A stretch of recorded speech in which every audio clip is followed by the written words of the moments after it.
Bezrat Hashem, l'aide de Dieu.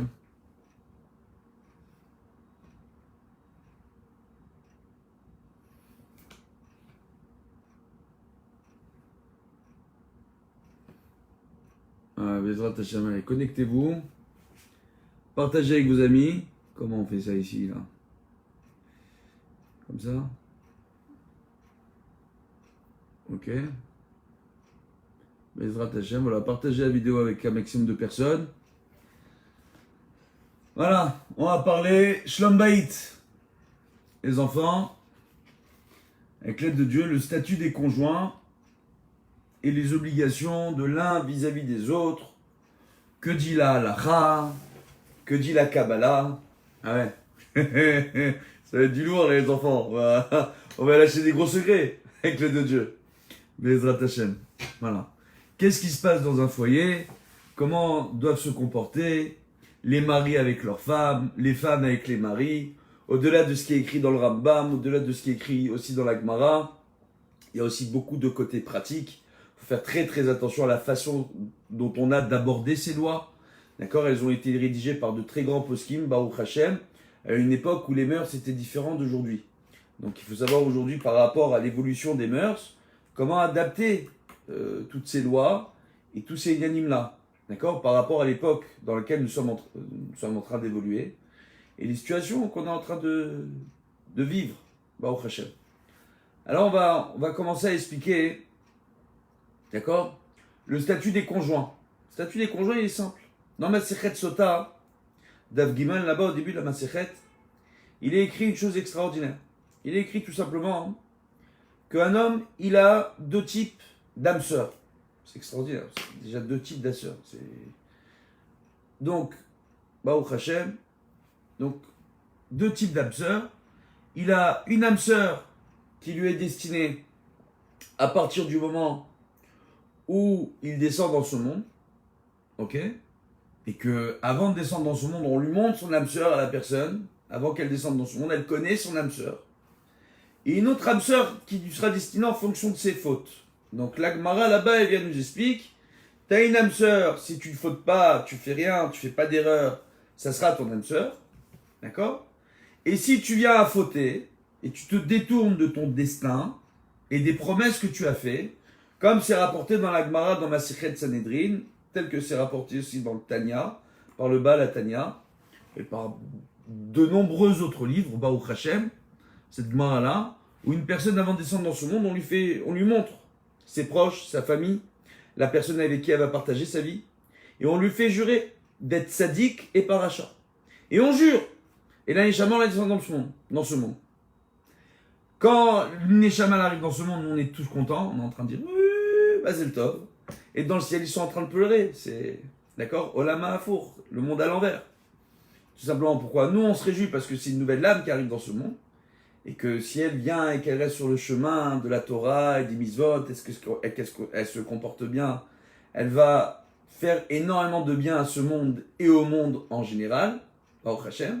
Elle va rapprocher ce monde de la Géoula. Ça, c'est un. Ça, c'est bien. Magnifique. L'autre point qu'il y a, c'est que de l'autre côté, on voit que à partir du moment où on nous explique que cette personne-là vient et prend un tel engagement, donc nous on est contents. Mais dans le ciel, ils sont inquiets. Parce qu'ils se disent, attends, il y a beaucoup d'épreuves, énormément d'épreuves, qu'il faut arriver à surmonter. Pour vous donner un exemple, dans Shema Israël, qu'on a fait là il n'y a pas longtemps, Baruch Hashem, alors vite, alors les enfants. Donc qu'est-ce qu'on voit? On voit Baruch Hashem, tout simplement. On voit qu'il est marqué là-bas une chose extraordinaire. Va'avta et Hashem Elokecha, et tu aimeras l'Éternel de ton Dieu. D'accord? Bechol levavcha ufchol nafshecha ufchol meodecha. De tout ton cœur, de tout ton être, ton âme, ton corps. Ufchol meodecha, de tous tes moyens, meod, ton argent. D'accord? Et on dit là-bas, dans le schéma Israël, Chachamim, ils viennent nous disent qu'on augmente de darga en darga, de niveau en niveau. Ça veut dire quoi? Ce qui veut dire que pour Chachamim, tel qu'il a été rédigé le Shema Israël dans la Torah, quand on dit de tout ton cœur, c'est le premier niveau. D'accord? Niveau d'au-dessus de tout ton être, de toute ton âme. Niveau d'au-dessus de tous tes moyens, ton argent. On n'arrive pas à comprendre. C'est quoi cette histoire? Comment tu viens et tu dis de tout ton argent? De quoi? L'argent, ça passe au-dessus du cœur. L'argent, ça passe au-dessus de ton corps, de ton âme. L'argent, oui. Pourquoi? Comme je l'ai dit tout à l'heure dans le cours de cet après-midi, en fin de matinée, d'accord, enfin, bref, ce midi, on voit quoi? On voit tout simplement qu'une personne, lorsqu'on vient et qu'on lui dit tout simplement, Imen Kemach en Torah, s'il n'y a pas de parnassa, s'il n'y a pas de subsistance, s'il n'y a pas de moyen de vivre, il n'y a pas de Torah, il n'y a pas de vie. On rappellera la Torah, c'est pas la Torah le fait d'appliquer Torah Mitzvot. Torah, c'est une règle, ça veut dire, d'accord? Torah, c'est la vie, en réalité, qui doit venir et se soumettre à des règles pour pouvoir évoluer et vivre de façon épanouie dans ce monde, tout simplement. Et on voit tout simplement que donc, s'il n'y a pas de subsistance, s'il n'y a pas d'argent, il n'y a pas de vie. Oh. Ça veut dire quoi? Il y en a qui vont regarder, ils vont dire, regarde, ces juifs, ils parlent que d'argent. C'est pas ça du tout. Il faut bien arriver à comprendre. On parle du rapport humain entre l'homme et Dieu. L'homme, comment lui il réfléchit. Dieu, il réfléchit pas comme ça. Dieu, il sait comment l'homme il va être. L'homme, il va faire passer le matériel avant tout. Regardez, à l'heure actuelle, beaucoup de gens ne sont pas en train de se dire Baruch Hashem, on est en bonne santé. Baruch Hashem, on est en famille, à la maison, avec nos femmes, nos enfants. D'accord? Non, non.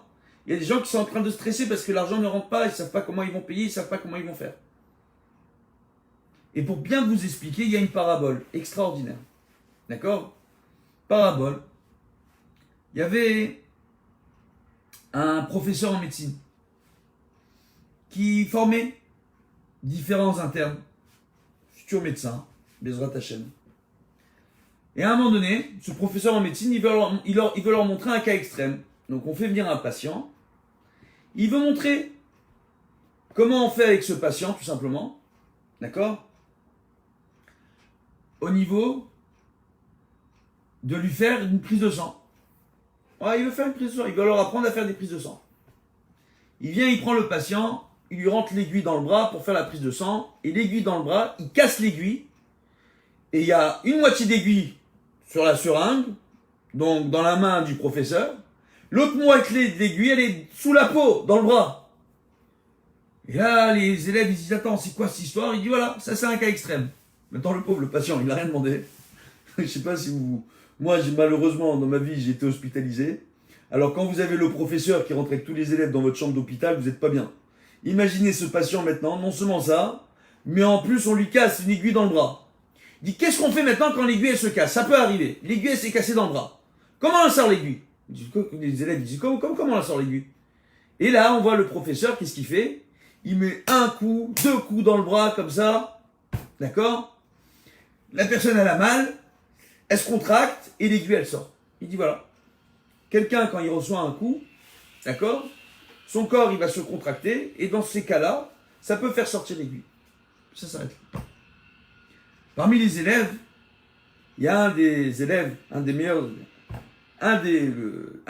élèves, d'accord, le dauphin de sa promotion, tout simplement, Baruch Hashem, qui vient et trouve sa clinique. Et les années passent. Et ce même professeur qui a formé tous ses élèves et qui passe de clinique en clinique pour voir comment travaillent ses élèves, etc., tout simplement, eh bien, il vérifie. Qu'est-ce qui se passe? C'est dans les cliniques. Il fait un tour. Et un beau jour, justement, cet élève-là, qui est devenu directeur de clinique privée, il reçoit un patient qui est arrivé. Ben Porat Yosef, le monsieur, il a un costume neuf, super sang, costume italien. Le costume, 20 000 € le costume. Ben Porat Yosef, je sais pas, c'est un Versace, un Kenzo, un Hugo Boss, ce que vous voulez, mais un beau costume. Il arrive, il prend sa veste, il la met sur le porte-manteau à l'entrée. Il arrive, Baruch Hashem, un monsieur aisé, une belle montre, une belle voiture. Baruch Hashem, il vient, il a besoin qu'on lui fasse une prise de sang. il n'y a pas d'infirmier, il n'y a personne pour lui faire la prise de sang. Donc le directeur de la clinique, l'élève, l'ancien élève, vient pour lui faire la prise de sang. Et à ce moment-là, ça y est, l'aiguille, vous avez compris, elle se casse dans le bras. Qu'est-ce qui lui arrive avec cette aiguille qui s'est cassée dans le bras? Il vient, il commence à lui donner des coups. L'aiguille, elle sort pas. Il commence à lui donner des claques. Le type, il réagit pas, il dit pas, il comprend pas. Il lui donne d'autres claques dans tous les sens. À la fin, le type, il s'énerve, il commence à se battre avec le directeur de la clinique. À ce moment-là, le grand professeur qui avait formé le directeur de la clinique arrive dans la clinique, il dit, qu'est-ce qui se passe? Ils sont en train de se battre les deux, ils ont cassé tout dans la clinique. Il dit, ben, il a une aiguille dans le bras, et j'ai fait comme vous m'avez montré pendant les cours, je le frappe, l'aiguille elle sort pas. Il dit, ah non, mais peut-être que lui, il est vraiment détendu. Il dit, attendez, une minute. Il dit, est-ce que vous avez quelque chose à laquelle vous tenez, monsieur? Il dit, oui, ma veste. Il dit, bah écoutez, voilà. Et il demande au directeur de la clinique, il dit, est-ce que vous avez un pot de peinture? Il dit, oui. Il dit, tiens, on prend la veste, on va la mettre dans la peinture. Il dit, non, vous touchez pas ma veste. Et à ce moment-là, l'aiguille est sortie. Pourquoi? Parce que pour certaines personnes, l'argent passe avant leur corps. L'argent passe avant leurs sentiments. Pour ça, dans Shema Israël, on dit Ufrol Meodecha. Pour toutes les dimensions. Mais en réalité, le véritable sens là-bas qu'on veut dire, c'est qu'une personne, elle doit aussi mettre, et au niveau de ses sentiments, et au niveau de sa personne, et au niveau de ses moyens, à la volonté divine. Pour faire la volonté divine. C'est en réalité ce qu'on veut dire dans Shema Israël. Mais de l'autre côté, on voit que les gens, réellement, ils ont un attachement à l'argent. Ils ont cet attachement-là qui peut les nuire en réalité. Mais de l'autre côté, c'est naturel. On a besoin de vivre. On a besoin de profiter de la vie. Profiter de la vie, on le voit bien. Le rapport même de la Torah à l'argent existe. Quand on veut acheter des tefilines, il faut acheter des belles tefilines. Un Sefer Torah, ça coûte de l'argent. On veut, Baruch Hashem, faire une belle table pour Shabbat, ça coûte de l'argent. Organiser de belles fêtes, recevoir des invités, ça coûte de l'argent. Tout ça, et c'est des mitzvot. Donc il y a ce rapport-là, qui est important, mais qui n'est pas le centre même de notre vie normalement. Le centre même, dans un foyer, de notre vie, c'est les sentiments et le temps que l'on prend pour discuter les uns avec les autres. Ça crée une qualité de vie. La qualité de vie, c'est pas le fait de se dire, voilà, papa il va travailler, il ramène l'argent, maman elle va travailler, elle ramène l'argent, papa et maman ils s'occupent de la maison, parce qu'avec les années vos enfants grandissent, et vous pouvez retrouver vous, les parents, le couple, esclaves de vos enfants qui vont pas beaucoup aider à la maison, ils ont pris l'habitude de vous voir tout faire à la maison. Maintenant, de l'autre côté, ce qui est extraordinaire, c'est qu'à partir du moment où on comprend, le statut des conjoints, c'est quoi? Statut des conjoints, dans le monde des Neshamot, on dit pas de gan et nafsha et pas de gan et nafsha. On prend une âme, on la scinde en deux. En réalité, dans la Kabbalah, on dit qu'une Neshama, on la scinde en 14 parties. Yad, d'accord, Chalakim, donc la main, 14 parties. Gematria de Yad, Yad, ça veut dire la main en français, d'accord? Donc, et c'est la valeur numérique de Yad, c'est 14. Donc, on scinde la Neshama en 14 parties. Il y a 7 âmes masculines, 7 âmes féminines qui peuvent toutes s'interchanger. Ce qui explique en partie les divorces. Qu'à un moment donné, en réalité, il n'y a qu'une seule Neshama qui a été scindée en 14 parties. Et que dans ces 14 parties, on les classe par 7 couples. Il y a 7 jours de la semaine. Il y a 7 cieux supérieurs pour arriver au 8e, au 9e, au 10e. Après, c'est d'autres dimensions. D'accord? Il y a 7 premières sphères dans lesquelles ce monde évolue jusqu'à que Mashiach vienne et nous ouvre la 8e, la 9e et la 10e sphère. D'accord? Et on voit encore là qu'il y a 7 parties où on prend une seule Neshama. Une partie d'une Neshama, on la scinde en 14 parties. 7 masculines, 7 féminines.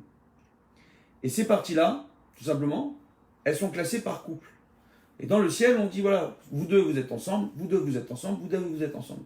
Et ils ont un travail à faire ensemble, conjointement. Et quand ce travail n'est pas fait, bah malheureusement, ça peut donner naissance à des divorces. Mais quand il y a un couple qui divorce, ça engendre en général, à l'épisode, un divorce ailleurs.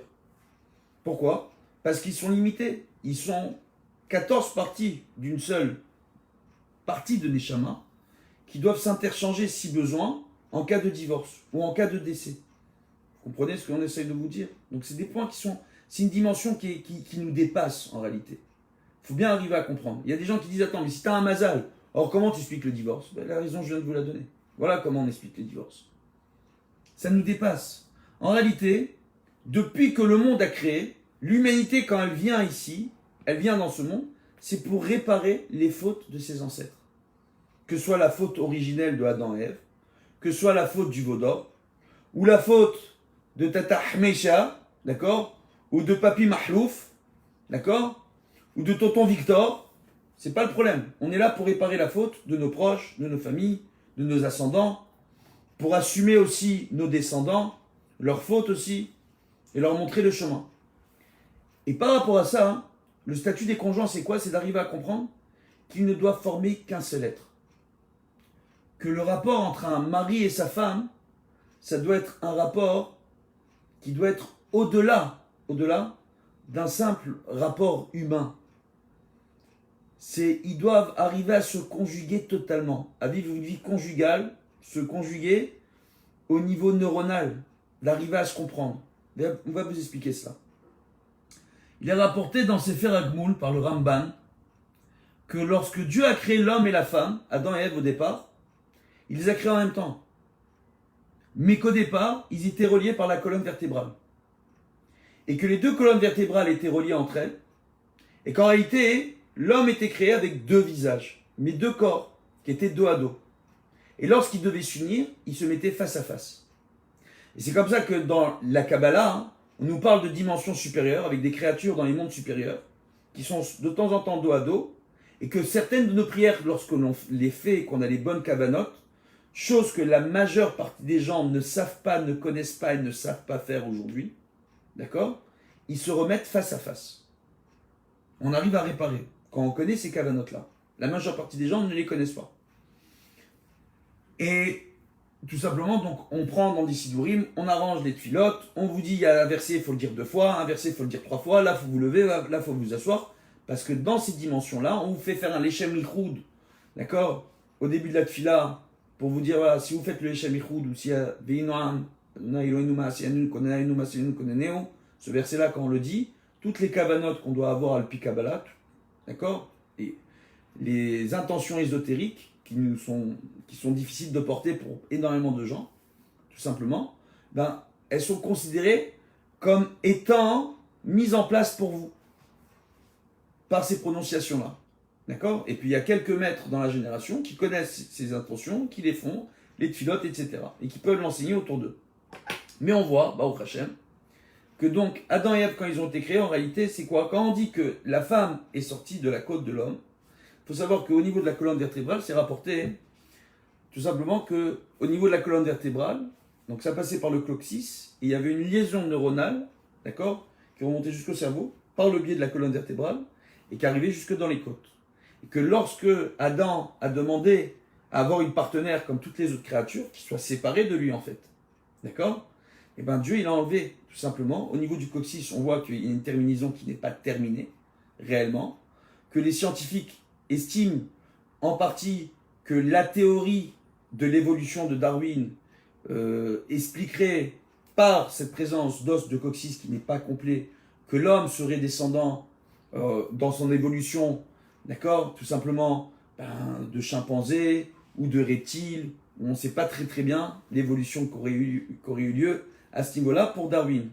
Au niveau de la Torah, on parle réellement, le Rambam fait référence aussi, d'accord, à l'évolution, la théorie de l'évolution qui existe pour les animaux, d'accord, et en partie pour les hommes. On voit qu'à une époque, dans la Torah réellement, les hommes étaient beaucoup plus grands qu'avant, qu'aujourd'hui.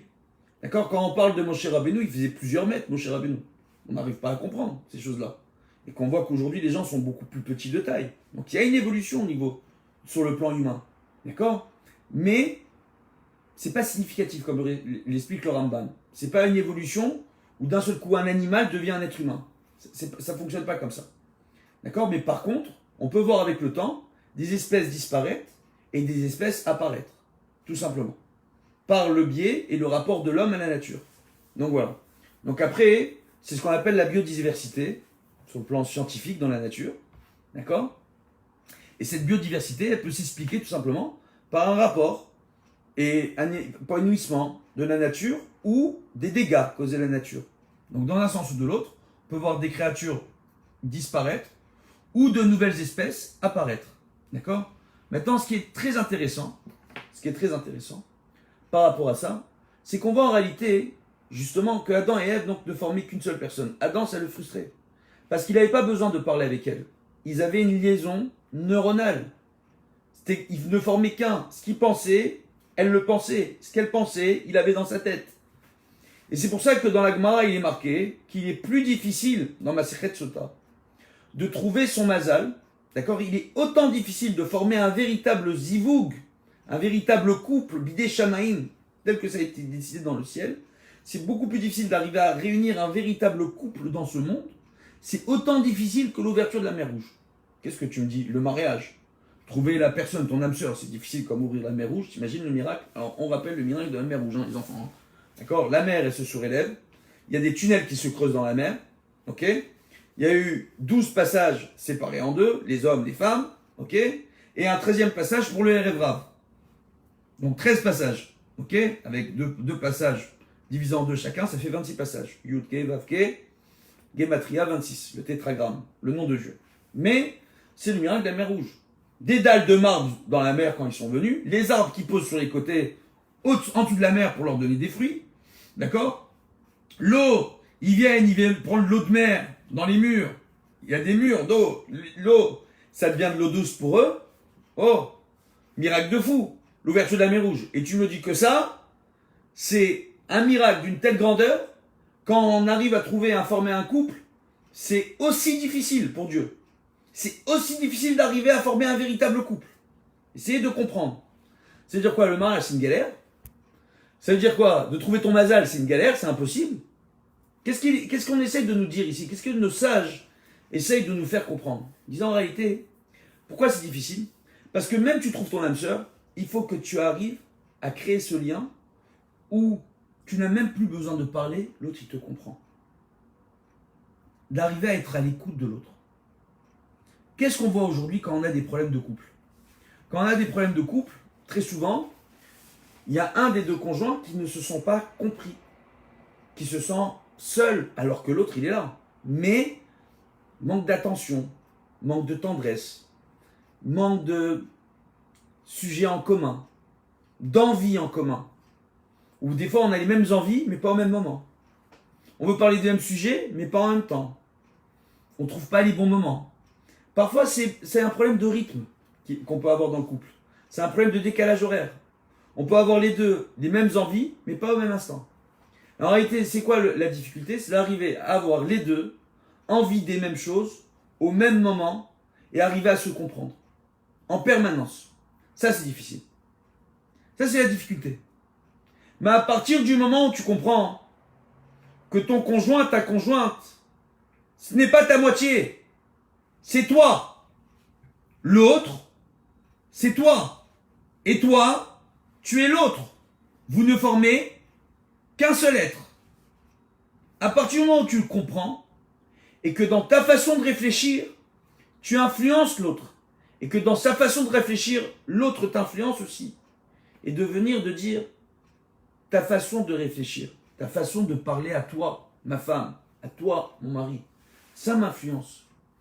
Et pour être influencé de façon positive, j'ai besoin de telles petites attentions, de tels petits moments. Mais en parler calmement, sans s'énerver. D'accord?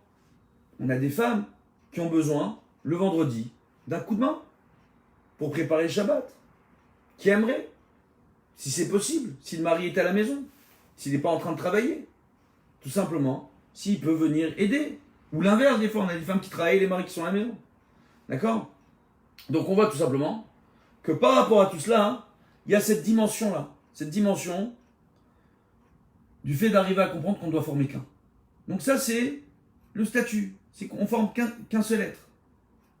Et que quand on est dans cela, dans cette dimension-là, et qu'on fait ce véritable travail, on ramène la bracha dans la maison. On ramène la présence divine dans la maison. Déjà, quand on fait ce travail-là, quel que soit votre niveau d'application en Torah ou Mitzvot. Vous entendez ce qu'on est en train de vous dire? Déjà, vous ramenez la bracha dans la maison. Ça, c'est premièrement. Après, à partir de ce moment-là, quelles sont les obligations? On voit sous la choupa. Dans la Ketouba, le contrat de mariage, on parle de toutes les obligations du mari vis-à-vis de la femme. La femme, on ne rappelle pas toutes ses obligations sur la choupa. Pourtant, quand elle étudie la halakha, on voit que la femme a des obligations. Elle a des obligations. Il y a des petites attentions qu'une femme elle doit avoir pour son mari qui font plaisir à tous les maris. Que quand le mari rentre à la maison, la femme elle lui a fait une petite assiette. Elle lui sert elle s'occupe de lui. De la même façon, le mari, quand sa femme rentre à la maison, et que lui il est resté à la maison avec les enfants, qu'il fasse une petite assiette à sa femme. Qu'ils prennent un moment pour s'asseoir les deux ensemble. C'est une obligation. Tant de la femme vis-à-vis du mari que du mari vis-à-vis de la femme. Qu'est-ce qui se passe aujourd'hui? Quand un des deux conjoints rentre à la maison, l'autre il est fatigué, il s'est occupé des enfants, s'occuper du ménage, s'occuper des devoirs. Il y a Corona, il n'y a pas de travail, il n'y a pas de clients, il n'y a pas de ceci, il n'y a pas de cela. On n'est pas bien. L'un il rentre à la maison, l'autre il rentre à la maison. Aujourd'hui, vous avez des appartements sur 2 étages, pour certains, Dieu bénisse. Ben pour Joseph, chacun dans sa chambre, chacun son smartphone, il n'y a rien de smart, d'accord? Chacun sur son Netflix. Alors vous voyez, sur Facebook. Vous pouvez me conseiller une série? Vous pouvez me conseiller un film? Vous pouvez combien d'heures, les enfants? Combien d'heures? Qu'est-ce que ça vous apporte? T'as vu la nouvelle série? Allez, t'as vu Batman contre Superman avec Daredevil? Parce que moi, je parle des bandes dessinées que je lisais quand j'étais petit. Je sais pas s'il y a un Daredevil aujourd'hui. D'accord? Donc voilà, t'as vu tout ça. T'as 45 ans! T'as vu Superman en série? T'as quoi maintenant? T'as apporté quoi? Et toi, madame, t'as vu la série avec les amours, les histoires d'amour, Dallas et Cosby et je sais pas quoi? D'accord? Je donne des noms de séries, khasra. Mais, vous avez vu tout ça, ça vous a apporté quoi? Ah, on va voir des films. Et après? Au niveau de votre couple, au niveau de votre foyer, au niveau de vos échanges avec vos enfants. Alors après, vos enfants, ils sont... Vos enfants, faites une expérience. D'accord? Vous voyez dans le monde entier le nombre de vidéos de parents à travers le monde qui en ont marre des PlayStation, d'accord, ou des Xbox et compagnie, et qui viennent et qui confisquent et qui cassent. Ils cassent les jeux qu'ils ont payés, ils viennent, ils cassent, parce que les enfants n'étudient plus, ne travaillent plus, ils font plus rien, ils sont devant ça. Ils sont devant ça. Le nombre de personnes. Les gens sont lobotomisés devant ces écrans-là. Lobotomisés. Il n'y a plus de vie de famille. On rentre à la maison, chacun est dans son coin.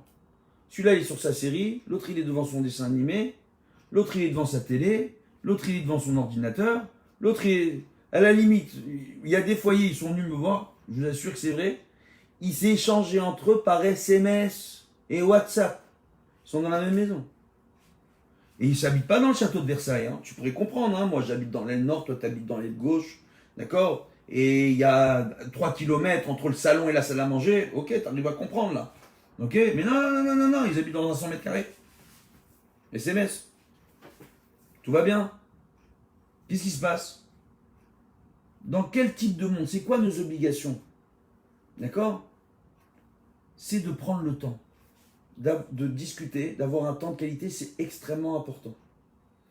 Moi, j'ai énormément de gens qui viennent me voir, me disent, je rentre chez moi à la maison, mon conjoint, ma conjointe, est sur sa série. Il me dit, j'ai besoin de me détendre. Donc moi, j'essaye d'attendre que l'autre il termine sa série, mais c'est quoi les séries maintenant? Je sais pas, il y avait une époque, quand il y avait la télé, d'accord, ta série, il y a passé une fois par semaine, ou dans un horaire le soir à la télé, d'accord, fallait attendre l'horaire. Aujourd'hui, les séries, c'est des saisons. Donc les gens, ils peuvent se faire 3 saisons en 3 jours. Avec le corona, il y en a, il a disparu de sa maison. Qu'est-ce qu'il a fait? Il a regardé la Casa de la Papel. Histoire vraie. Une femme qui m'a appelé. Elle dit, mon mari, il a disparu. Casa de la Papel. C'est quoi Casa de la Papel? Il a regardé les saisons, il s'est refait toutes les saisons. Casa de la Papel. Le mari a disparu, porté disparu. Elle a plus vu, plus les enfants, plus rien. Il est parti braquer une banque en Espagne, le mari. Il a disparu. Alors qu'il était dans la maison. Qu'est-ce qui se passe? Ribono Shalom, vous avez des obligations, les uns vis-à-vis des autres. De discuter, de parler, de vous construire, de construire les autres. Comment vos enfants ils vont apprendre de vous si vos enfants passent leur temps sur Internet à regarder des séries? Venez, on essaye de réfléchir. C'est pas le religieux qui vous parle, hein. D'accord? Tout simplement. Ok? Moi, j'ai grandi dans une maison où il y avait la télé. Baruch Hashem, avec des parents qui m'aimaient énormément. qu'on fait énormément pour nous. J'ai grandi dans une maison comme ça à Sarcelles, une maison où il y avait la télé. Et il y avait beaucoup de Gdusha et beaucoup de Torah à la maison, Baruch Hashem. Mais je vous dis aujourd'hui, je suis dans un foyer sans télé. Les échanges que j'ai avec mes enfants, Ishtabar Shemolad. Ishtabar Shemolad. Du fait qu'il n'y ait pas de télé, qu'il n'y ait pas de série, qu'il n'y ait pas de dessin animé, qu'il n'y ait pas tout ça. Comprenez ce que je suis en train de vous dire? Sur le rapport humain, je vois la différence, je vois les échanges, je vois la maturité d'enfants qui ne baignent pas là-dedans. Et le manque de maturité d'enfants qui sont là-dedans, ils veulent leur série, ils veulent leur télé, ils veulent leur smartphone, ils veulent. Donc à partir de ce moment-là, qu'est-ce qu'on doit arriver à comprendre? On doit arriver à comprendre que le rapport de la Torah, Chayecha Kodem, il te dit, Shlomo Amelech, dans Michelet, tes vies en premier. C'est quoi tes vies dans ta famille. Toi, ta femme, tes enfants, toi, ton mari, tes enfants. La vie. Chayecha Kodem, faites passer la vie en premier. C'est quoi la vie en premier? Chachamim, ils nous enseignent le fait de venir prendre le temps, comme c'est rapporté dans les Teilim, quand c'est rapporté dans Masechet Kedushim, de parler avec vos enfants. En fonction de leur âge, quand ils sont petits, il n'y a pas besoin de beaucoup de temps. Hein. Un gosse de 2 ans et demi, vous avez pris 10 minutes, hein, vous le prenez dans les bras, vous jouez avec lui, faites un peu cache-cache avec lui, il est content, il est aux anges, il a eu ses 10 minutes de qualité avec vous. Mais après, quand vous en avez un, là, il faut vous inquiéter. Quand vous avez vos enfants qui grandissent, plus ils grandissent normalement, plus ils ont besoin de parler avec vous. Jusqu'à qu'ils se marient, pour se construire. Si vos enfants sont dans une dynamique où ils parlent de moins en moins avec vous, ils ne prennent pas le temps de discuter avec vous.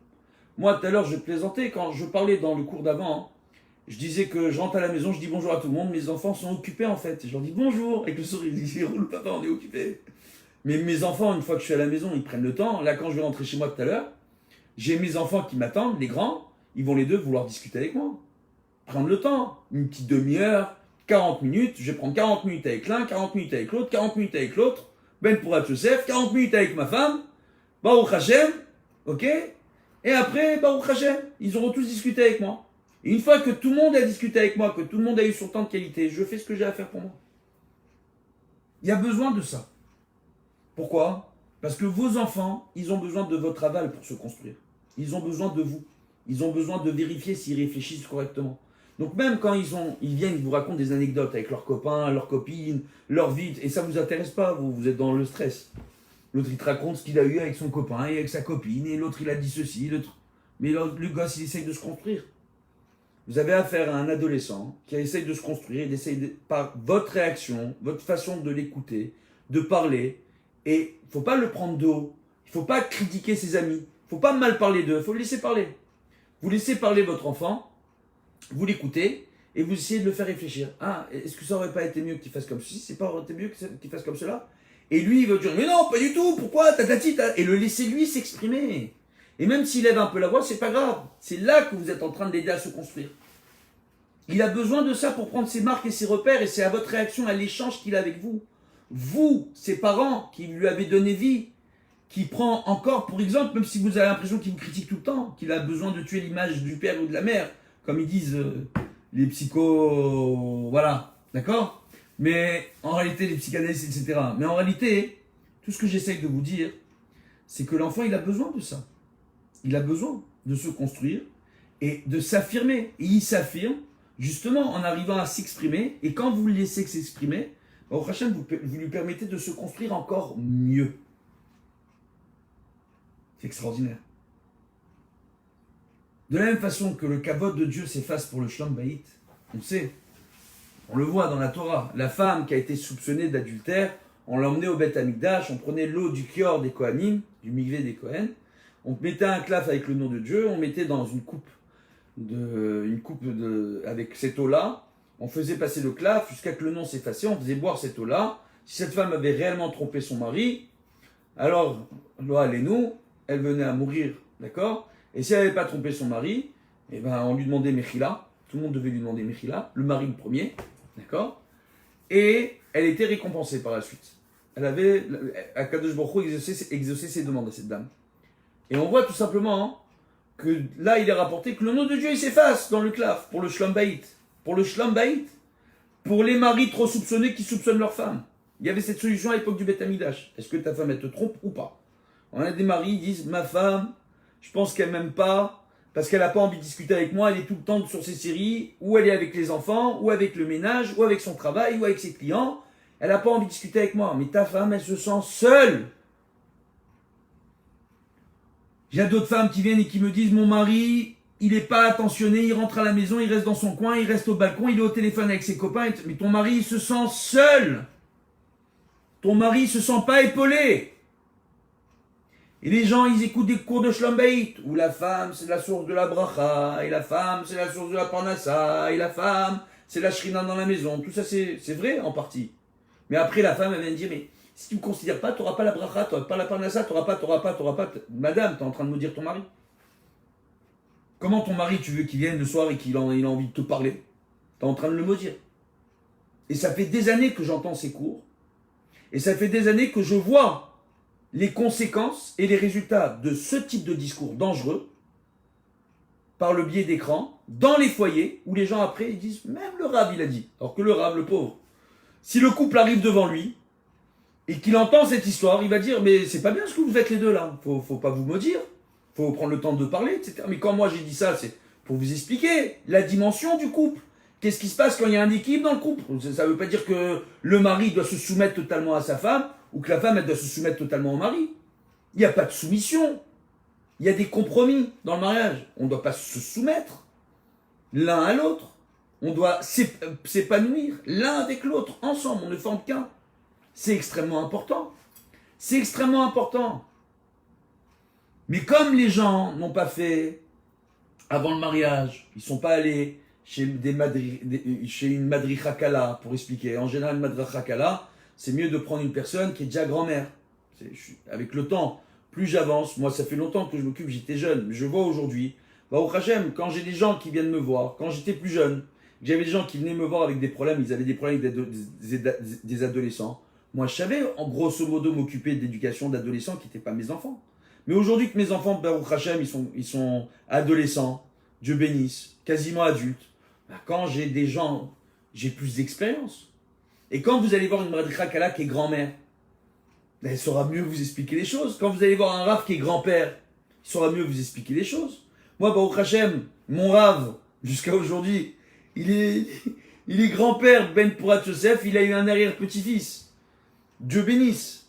Donc, pour vous expliquer, quand vous avez affaire à des gens qui sont anciens, pour nous, les anciens, les vieux, c'est l'avenir. C'est l'avenir. Pourquoi? Parce qu'ils ont un train d'avance. Le peu de sagesse que j'ai eu dans ma jeunesse, je l'ai obtenu par mes grands-parents. Parce que j'aimais aller voir mes grands-parents, des deux côtés, passer du temps chez eux, alors que les autres jeunes, ils n'aimaient pas trop passer trop de temps chez leurs grands-parents, et écouter leurs histoires et apprendre de leur expérience. Parce qu'ils ont un train d'avance sur nous, les vieux. C'est notre avenir. Chachamim te disent que la génération, le futur de la génération, elle tient sur le biais des anciens. Toutes les lois, comment on appelle les sages d'Israël? D'accord? Quand on va au début de Pirkei Avot, Akadosh Baruch Hu, il a donné la Torah à Moshe. Moshe l'a transmise à Yeshua Benoun. D'accord? Yeshua Benoun, il l'a transmise aux Skenim, aux anciens. Les sages, c'est les anciens. D'accord? Et les Skenim, aux Shoftim, Leviim, etc. Donc on voit en réalité que ça passe par les anciens. C'est notre avenir. Et en réalité, vos enfants, pour eux, c'est vous les anciens, quand vous êtes les parents. Maintenant, quand les parents se parlent mal, il n'y a pas de statut commun. C'est chacun pour sa peau. Chacun sa série. Chacun, qui a mangé mon yaourt? Ouais, il y a... des histoires comme ça qui arrivent. Qui a mangé le milkshake que je me suis acheté? Qui a mangé mon... Quoi? Qui a mangé quoi? Ça y est, la nourriture, c'est chacun sa nourriture. On va où? Vous comprenez ou pas? Il n'y a plus de statut commun. Il n'y a plus un foyer. Il n'y a plus tout simplement le fait de se dire, dans un foyer, Baruch Hashem, alors il y a un nombre d'enfants, il y a un nombre de yaourts pour les enfants. Les enfants, s'ils apprennent d'eux-mêmes qu'il y a un statut, ils voient que le père s'inquiète de la mère s'inquiète du père, la majeure partie du temps, et que les parents, quand ils donnent, ils distribuent, ils disent, attends, il faut en laisser un pour votre frère, il faut en laisser un pour votre soeur, faut laisser. De même, les enfants apprennent à faire attention à ne pas tout dévaliser dans le frigo et de laisser pour les autres.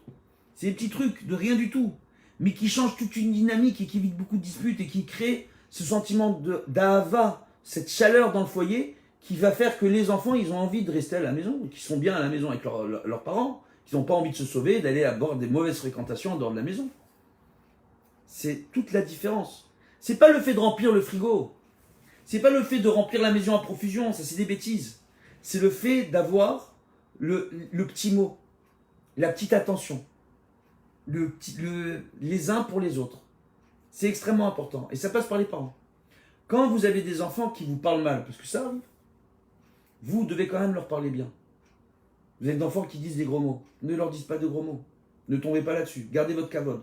S'ils voient que vous gardez votre kavod et que votre calme, laissez-les s'énerver tout seul. Je dis écoute, apparemment, t'es un gamin, t'es un bébé, tu veux t'énerver, tu veux faire ton caprice, quand tu seras calme, tu seras disposé à discuter, on discute. Et vous savez quoi? Ça, même vous faites un petit de 2 ans et demi, 3 ans, je vous assure que ça marche, il va se calmer le gosse. Vous allez voir, pendant 5 minutes, il va faire ah. Mais au bout de 5 minutes, il se calme. Il va revenir vers vous. Et vous allez rétablir un dialogue, un discours. Alors que quand l'enfant crie, il est en train de faire son caprice et que vous lui criez dessus, il va crier encore plus longtemps. Il va pleurer encore plus longtemps et vous êtes en train de créer un nerveux. Quand vous êtes nerveux, votre nervosité, vous êtes en train de lui passer à lui, à cet enfant-là. Tout ce que j'essaye de vous dire, c'est qu'à partir du moment où il y a ce statut-là, d'accord, les obligations, elles sont simples. Le mari, il a l'obligation de vêtir, de nourrir et de faire en sorte d'épanouir sa femme. La femme a les mêmes obligations vis-à-vis de son mari. Je vous explique. Chazé Shalom. On a parfois, dans certains foyers, des maris qui ont des problèmes de santé. Qui doit travailler dans ces moments-là? C'est la femme. Qui doit subvenir aux besoins du mari? C'est la femme. Qui doit vêtir le mari? C'est la femme.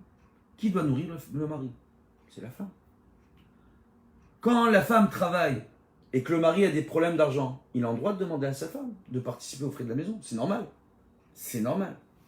D'accord? Un des phénomènes que moi j'observe quand les gens font leur alia, c'est que très souvent ils ont des comptes séparés. Il y a le compte du mari, il y a le compte de la femme, il y a l'argent du mari, il y a l'argent de la femme. Et après ils font des comptes en commun. Bon, mais ça casse un peu l'entité du mariage. Ça casse un peu la dimension du mariage. Après, avoir une gestion où il y a le compte d'un côté, le compte de l'autre, le compte en commun, ça peut être une très bonne chose pour arriver à mettre de l'argent de côté. Mais il faut qu'il y ait un commun accord. Il ne faut pas arriver au stade où un il tient ses comptes de son côté, l'autre il tient ses comptes de l'autre côté, et chacun son argent, chacun sa vie, et on vit ensemble mais séparément. Après on devient 2 colocataires dans la même maison, en train de subir les mêmes enfants, et les enfants deviennent nos géoliers. Et les enfants considèrent que les parents sont les géoliers. Et là on est dans la dimension de Masechet Sota, d'Af Memtet, où là-bas on nous dit de Bigva Demshicha, que le pire ennemi du mari sera la femme, le pire ennemi de la femme sera son mari, le pire ennemi des parents seront les enfants, les pires ennemis des enfants seront leurs parents. Bon. Et on peut éviter ça. Et on doit éviter ça. Par rapport à cela, justement, quand on arrive à comprendre que les obligations, réellement, elles sont mutuelles. Alors pourquoi sous la roupa, on rappelle que les obligations du mari vis-à-vis de la femme? Là, je vais vous expliquer une chose. C'est un aspect psychologique qui est extraordinaire. Très souvent, quand les hommes veulent se marier, ils sont tellement contents le soir du mariage, le soir de la choupa, qu'ils ont du mal à se projeter dans l'avenir. Ils sont juste dans le moment où ça y est, j'ai trouvé ma kala, j'ai trouvé ma femme, on va faire le foyer, on va faire la simcha, on va s'éclater ce soir. Au moment de la choupa. Donc sous la choupa, comme le mari il est plein de lumière comme ça, d'accord, il me l'orot, donc, ou malorot, il est plein de lumière. Alors qu'est-ce qui se passe tout simplement? On le refait descendre, on dit attends, il y a qui toi baba, on va t'expliquer quelles sont tes obligations vis-à-vis de ta femme. Mais la femme, on ne lui rappelle pas les obligations. Pourquoi? Parce que la femme est dans le stress. Elle est déjà en train d'observer comment son mari va la prendre sous le talit, comment son mari va lui passer le verre, comment sa belle-mère elle est en train de le regarder, comment la belle famille est en train de la regarder. Elle est déjà dans tout ça, elle est déjà dans le stress, la femme. Pourquoi? La différence entre le mari et la femme, c'est que les femmes, dès leur plus jeune âge, elles arrivent déjà très bien à se projeter dans le temps, mieux que les hommes, à se dire déjà dès leur plus jeune âge, à quel âge elles veulent se marier, quel type de foyer elles veulent avoir, etc. Elles y pensent. Alors qu'au même âge, on prend un garçon à l'âge de 11-12 ans, on ne pense pas au mariage. pense pas au nombre d'enfants qu'il va avoir. Alors que les filles, 11-12 ans, elles y pensent. Ça leur passe par la tête.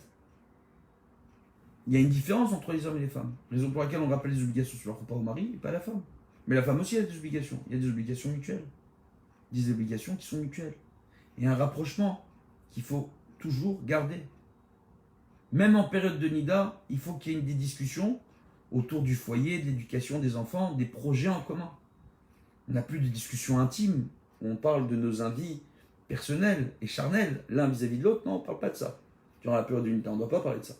Mais on doit parler du foyer, des projets en commun pour l'éducation de nos enfants, de la vie qu'on veut avoir, etc., etc. Et toujours arriver à se remettre en question par rapport à nos enfants. Arriver à se remettre en question même par rapport à l'éducation qu'on a de nos enfants, parce que nos enfants sont en train d'évoluer. Des fois, on choisit un certain mode de vie, avec une certaine éducation. Mais nos enfants, c'est pas matine pour eux. On a des enfants qui veulent un autre type de vie, un autre type d'éducation. Comment on fait? Comment on peut adapter? Parce qu'il y a plusieurs enfants dans la maison. Comment on peut adapter et faire en sorte de mettre en place un système qui convienne à tout le monde? Pour pas que s'il y a un enfant qui sort un peu du chemin qu'on a choisi, qui ne pose pas problème pour le reste du foyer, qui ne devienne pas un problème, un poids, ou qui ne se sente pas bizarre aux yeux du reste du foyer. Mais pour tout ça, il faut arriver à discuter. Un des défis que vous avez quand vous faites votre alia, parce que beaucoup parlent, venez, faites votre alia. Là, l'alia est très compliquée. La terre d'Israël s'acquiert par des épreuves. Pourtant, il y a Sruyot et Israël. Il y a des mérites à être sur la terre d'Israël. Le Rav Edelstein, Rosh Shiva de Penevitch, il a très bien rapporté, il a dit, regardez, en Israël, il y a une chose extraordinaire. On voit que ce satané virus, ici, il se passe de façon un peu différente. Parce qu'il y a des mérites sur cette terre. Et regardez bien, quelqu'un m'a fait remarquer une chose qui est assez extraordinaire. Dans tous les pays où il y a une entraide, d'accord, qui s'est mise en place systématiquement, et on voit c'est des pays pauvres, on voit c'est des pays dans les îles, etc., dans tous ces pays-là, mis à part le fait que sur le plan scientifique, on peut expliquer ça par le fait qu'ils prennent de la plaquenil, dans les traitements anti-paludisme, d'accord? On peut aussi expliquer parce qu'il n'y a pas eu de dépistage dans ces pays-là, donc on ne sait pas réellement le nombre de malades, qu'au niveau des températures, les températures sont plus élevées. On peut expliquer ça sur le plan scientifique, mais dans ces pays-là, il y a une entraide. Vous avez les îles Fidji, la Nouvelle-Zélande, tous ces pays-là, il y a une entraide, il y a moins de cas là-bas qu'ailleurs, que partout ailleurs. Et les gens là-bas, c'est des gens, si vous connaissez un peu ces endroits-là, c'est des gens qui sont ouverts d'esprit, qui viennent en aide à leurs prochains, etc. Il y a un recette qui se met en place entre eux. Donc il y a des mérites entre ces gens-là, de par leur comportement. Donc de ce fait, là-bas, ils sont moins touchés. Et on voit qu'en Israël, le Rav Edelstein, il explique aussi qu'il y a les mérites de la terre d'Israël et le chesed qu'il y a entre les personnes qui sont ici dans ce pays. Tous les chassadim, toutes les miséricordes, l'entraide qui s'est mise en place entre les gens. Ceci a fait cela. Que les gens, ça les a rassurés. Ben oui, c'est quand vous êtes dans un endroit où on s'entraide, on n'est pas les uns contre les autres, on n'a pas un gouvernement qui nous raconte des bêtises, on a au contraire des gens qui viennent et qui s'inquiètent, qui mettent en place des structures. On peut critiquer, ne pas critiquer, déconfinement, pas déconfinement, il faut bien reprendre la vie à un moment donné, d'accord? Donc, on voit tout simplement que quand on sent qu'on est dans un endroit où on s'inquiète de nous, et que les gens s'inquiètent les uns pour les autres, qu'il y a une entraide qui se met en place, on est moins stressé qu'ailleurs. On a moins de crainte qu'ailleurs. On est plus détendu qu'ailleurs. Donc notre système immunitaire fonctionne mieux. C'est aussi simple que ça. Donc de la même façon, si on vient et qu'on vient dans le foyer sur le même modèle, on voit que les uns pour les autres font du chesed, le mari vis-à-vis de sa femme vis-à-vis de son mari, les parents vis-à-vis des enfants, les enfants finiront par faire du chesed de leurs parents. Et ainsi, on se sent mieux dans ce foyer-là. Les systèmes immunitaires, on se sent mieux, on est moins stressé, les choses vont mieux. C'est ça qui est extrêmement important. C'est ça en réalité qui vient résumer de façon très claire les véritables obligations du mari vis-à-vis de sa femme et la femme vis-à-vis de son mari. De faire preuve de chesed, de faire preuve d'intelligence, de prendre le temps d'être à l'écoute de l'autre et de discuter avec l'autre. Et c'est là-dessus qu'on terminera ce cours Bezrat Hashem. Avec l'aide de Dieu, il faut bien arriver à comprendre que lorsque on arrive à faire passer cela en priorité, alors ça va au-delà de notre cœur, ça va au-delà de notre être, ça va au-delà de notre argent. Il y a un épanouissement indéfinissable. Quand on voit, pour ma génération, mes grands-parents qui ont connu la Deuxième Guerre mondiale, ils me racontent les périodes qu'ils ont vécues à ces époques-là, qu'il y avait des jours où ils avaient une pomme de terre à se partager pour toute la famille, d'accord, qui faisaient cuire dans de l'eau. Donc de l'eau, une pomme de terre, marac pour toute la famille avec une pomme de terre dans de l'eau. D'accord? Histoire vraie. On voit tout simplement que, à leur époque, parce qu'ils n'ont pas eu le choix, ils ont su quand même rester unis. Ils ont su survivre à ces périodes-là. Ils ont su s'épanouir. Ils ont plein de blagues à nous raconter sur ces périodes-là. Tout simplement. Et grâce à cela, ils ont su après nous mettre nous au monde. Leurs enfants, leurs petits-enfants. Et nous, on est là. Mais comme nous, on est là, nos enfants, nos petits-enfants, ils seront là aussi, on continuera. Ad biat Mashiach, jusqu'à que Mashiach vienne. Bezrat Hashem, jusqu'à qu'il y ait la Géoula. Bezrat Hashem. Mais qu'on soit tous épanouis dans nos foyers. Amen Kenny Ratson. De bonnes nouvelles à tous. Une bonne soirée, une bonne nuit. Et qu'on ait de bonnes nouvelles pour l'ensemble de l'humanité. Amen Kenny Ratson. Kol tout.